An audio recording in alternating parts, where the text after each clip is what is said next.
Hello and welcome to Context. I'm Orkhan Amashov. What is described to be US President Donald Trump's proactive tariff strategy has put the world on edge.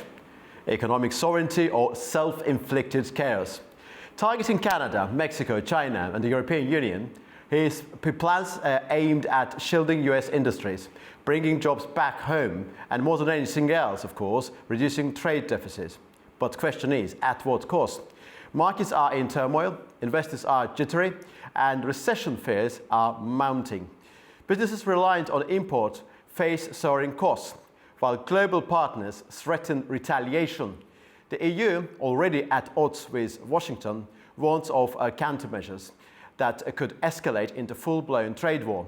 The UK is also naturally disappointed, but has so far refrained from announcing any form of countermeasure.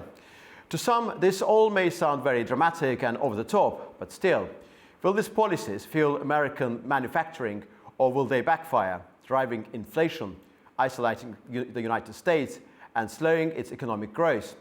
With allies and rivals alike on edge, is Trump playing hardball or burning bridges? Of course, naturally, there are quite a number of questions to be asked and preferably answered to. And today I'm joined by Philip Churm, analyst and commentator, and Ross Feingold joining us from Taipei. Welcome to both of you, gentlemen. Hello. Thank you. Thank you very much. Philip, my first question is going to be addressed to you. The European Union has threatened countermeasures against the United States, the UK has been quite silent. What is your evaluation of the current situation? Do you think it could escalate into full-blown trade war? Well, certainly the Prime Minister, Sir Keir Starmer, is hoping that it won't do that. And he has called the latest introduction of the tariffs, which are only part of the tariffs that are ultimately going to be coming in, but the latest one that's going to be on the tariffs on steel and aluminium, he's described them as disappointing. And he hopes that some kind of resolution can be formed to be able to do that. The reason for this mainly is that the UK is the largest single country buyer of the UK goods at over £57 billion. So it is certainly significant. His comments were echoed by the business secretary here in the UK, Jonathan Reynolds, who also said there will be no immediate retaliation. Instead, what the Prime Minister is saying at the moment is that they want to have what he's calling a pragmatic approach, a kind of negotiated solution to this, something that could work both ways. Undoubtedly there is concern, undoubtedly there is worry, but the Prime Minister certainly and the government is hoping to be able to avoid a major sort of crisis on this. Now, the Prime Minister has actually been criticised in some quarters for taking that kind of softly approach. Indeed, the Director General of the Trade Association of UK Steel, who's a guy called Gareth Stace, he said, look, the government needs to start taking decisive action on this to protect the industry as a whole. But the UK is in an interesting position because it's not part of the EU, so it doesn't have to go down the same routes of any kind of retaliatory action that the EU might take. But it also is in a position whereby it wants to maintain those strong ties with the United States. It constantly talks about the special relationship, and it hopes that that will spread into the economic arena too. So at the moment, no actual action, no retaliatory action. Indeed, there are hopes that they may be able to somehow soften the impact of those tariffs over time in a kind of negotiated deal. So that's where we are at the moment. Ross, China has been a primary target of United States US tariffs. Have these measures significantly hurt Chinese economy so far, or has Beijing adapted to the pressure? China is trying to adapt to the pressure ever since President Trump in his first term in 2018 increased tariffs on Chinese goods all the way through the Biden administration, which maintained the original Trump tariffs, and now with additional tariffs on Chinese goods.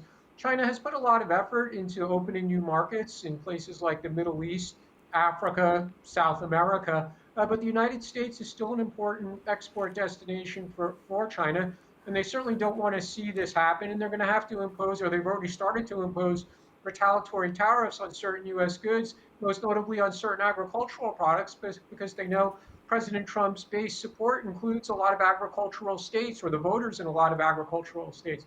So China is certainly not eager to see another trade war, one that could be worse than what happened in 2018. President Trump, throughout this process, though, he continues to indicate he's willing to talk to China. So to look at this from President Trump's perspective, he's saying, I have to do this. I have to safeguard U.S. industry. This is a national security concern when it comes to certain products like steel and aluminum.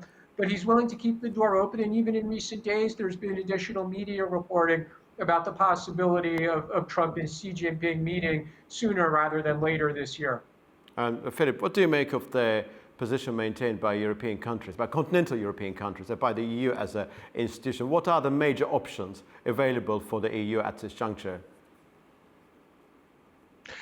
Certainly the EU has taken this much stronger stance towards it. It is looking for tit-for-tat measures on this, so it's looking to be able to impose similar sort of sanctions.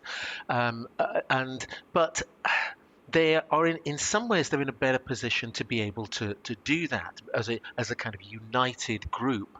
The United Kingdom, although an incredibly significant economy worldwide, it is a one country on its own, and that's both to its advantage and but also to puts pressure on it. I think what we also need to remember here is that the impact of any tariffs will make things more expensive. And I mean that in the most general terms. They will make things more expensive, not just in the UK or in the EU. They will make it expensive in the United States too, because the kind of products we're talking about, even at this stage, even before tariffs are expected to come in April, include steel, aluminium, as we've mentioned, but that includes everything from drinks cans, aluminium cans. It includes tin foil. It's not just the big industrial things. So if you sometimes buy your soft drinks, or you want to go and roast something in the oven, all of these things are going to be affected, and they won't be affected just in the United Kingdom, in the EU, but also in the United States itself, and that's where the difficulty comes, and that's to some extent why it has been suggested that the United States financial markets have taken this hit, because it will affect ordinary Americans, but it will also affect ordinary Brits, and it will affect a number of people in Europe. So the really key thing is that while the EU is taking this more united stand on it all, it feels it is in a stronger position to put pressure on Donald Trump and the current US government in order to be able to use that pressure to perhaps alleviate the impact and perhaps get him to change his mind. Whereas the United Kingdom is taking that subtly different approach, which is let's try and have a negotiated mid-ground.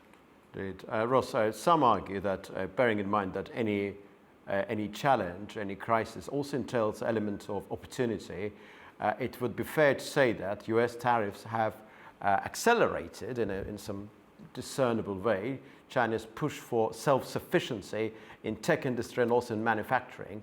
Do you think that it is likely that Trump's strategy may backfire in certain respects when it comes to China, making China stronger? Not necessarily. I mean, certainly there's the tech war, which involves a number of issues, many of which are different from the issues involved in trade in other goods. In the tech war space, the United States under Trump and then subsequently Biden limited or restricted the export of semiconductor chips or semiconductor manufacturing equipment, because many of those things are dual use and we're helping the Chinese improve its military capabilities. When it comes to manufacturing of purely civilian products, yeah, certainly China looks for other markets. They try their best to boost domestic consumption, although they're having great difficulty doing that. And they don't want their trade policy to be decided by the president of the United States sitting in Washington, D.C. That's certainly very important for China. Another aspect that at least China gives lip service to is that they accuse the United States of not playing by the international rules when the United States is often saying we need to play by the international rules. And that process will play itself out at the World Trade Organization because China has gone there. Of course, the WTO dispute settlement mechanism is not moving fast. There's a lack of judges, and it's not going to be a process that probably gives China any comfort or redress in the near term. But the interesting thing here also is that China will, again, they'll look for other opportunities, whether that's in Southeast Asia, Middle East, Africa, or South America. And they may even improve their trade relationship with the European Union, which has also deteriorated in some ways, basically over political issues in the past 5 years, things to do with Hong Kong, human rights, and other freedoms that the European Union complains about China not respecting these freedoms. But maybe the European leaders are going to emphasize business and trade going forward because of tensions with the United States, and they'll look to China as a market where they can improve business ties as well. So certainly, as Philip indicated, this process, which is starting with the United States government, certainly has a global impact in many different ways. Indeed. So, Philip, we talked about the global impact, about the way what is currently happening between US and China could actually affect relations between China and European Union. And earlier we talked about norms, the rules of the game being affected and need of being changed. And there are those who believe that Trump's tariffs have exposed those fundamental flaws in global trade policies, in global regulation. Do you believe that these measures, they have somewhat forced necessary reform, or they would sort of be classified as a reckless disruption? Because it looks like there's something in the system is not working properly, and this crisis may give rise to a new regulatory system which will be improvement compared to the previous regulatory system. I think the difficulty with relying on regulatory systems is that some people abide by them more than others. I think we've seen about the Trump administration that's just come in is that if he chooses not to abide by a particular set of regulatory structures, then he won't. And because his priority is the United States first, the America first policy,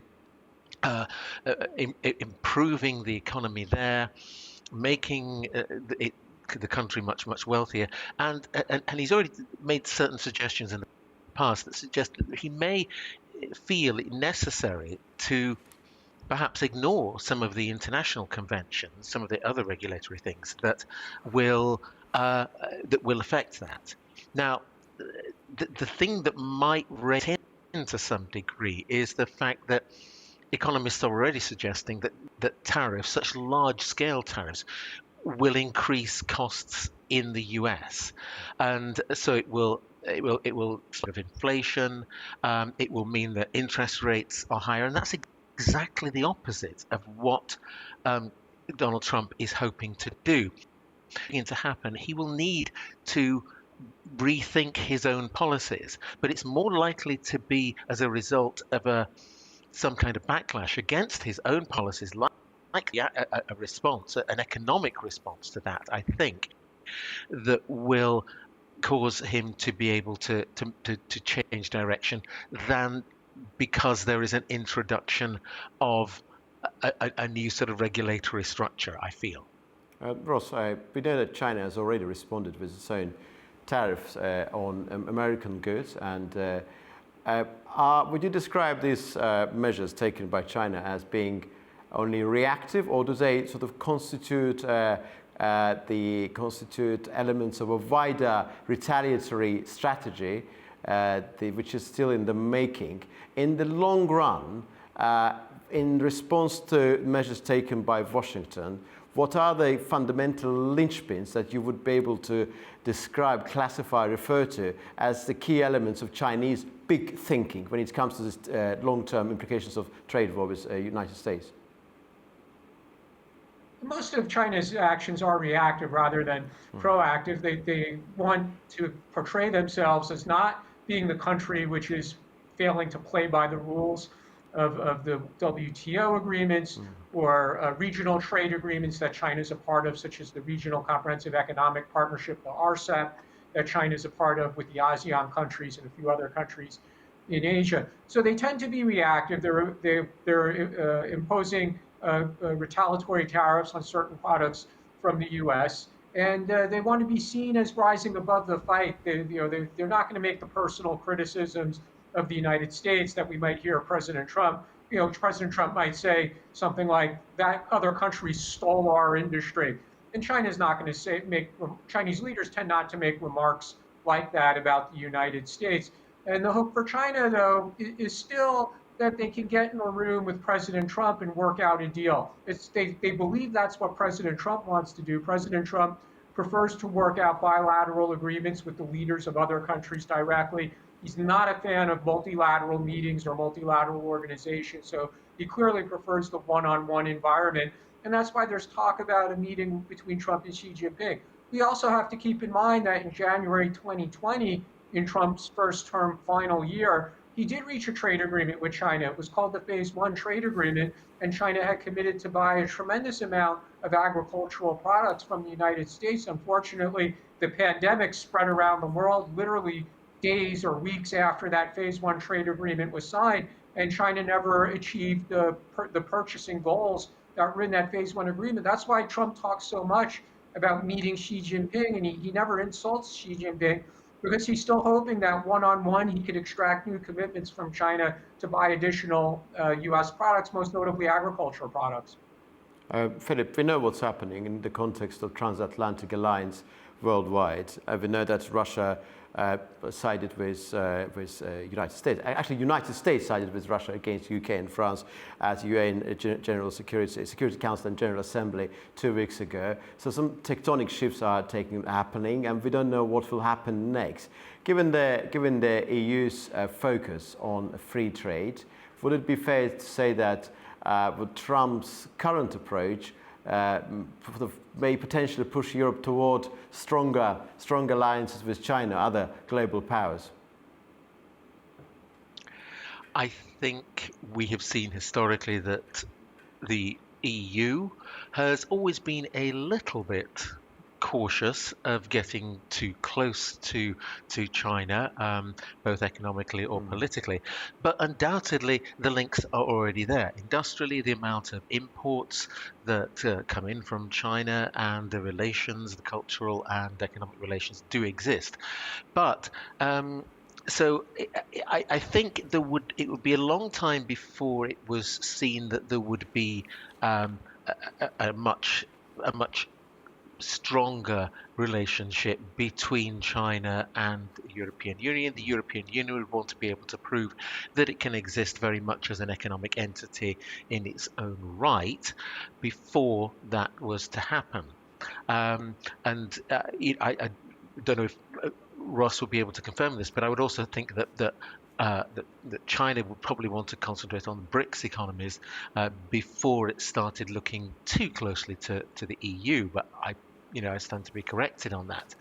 I think the key thing about the EU and the way in which it's likely to do that is the idea that the EU itself has already shown some signs of instability in the last few years, both politically and economically, and it will be looking for ways to be able to restore that. It doesn't want to break off relationships with the US. It will be looking to some other partners as well to be able to do that. But how much of that's going to be China remains to be seen. From the UK's perspective, though, it's the UK is this. It's in both an advantageous and a difficult position, almost to equal amounts, being stuck between both the EU and the United States and wanting to be able to exist as a global economy in its own right. The think tank, the Centre for Inclusive Trade Policy, said that even if a negotiated process could occur whereby the amount of the tariffs was brought down to say 20%, it would lead to something like a £22 billion reduction in the UK's exports to the USA. Now that's significant. The UK wouldn't be destroyed, it wouldn't be bankrupt, it wouldn't have massive economic problems as a result of that, but it would how it would feel the pinch, and people in the UK would feel the pinch, with the hardest hit areas being fishing and mining. But nevertheless, fishing and mining in themselves are only small parts of the UK economy. So um, I mean, it would be very much crystal ball gazing to be able to try and say whether the EU will look at the existing policy and decide to look eastwards towards China as a resolution, as a long-term resolution.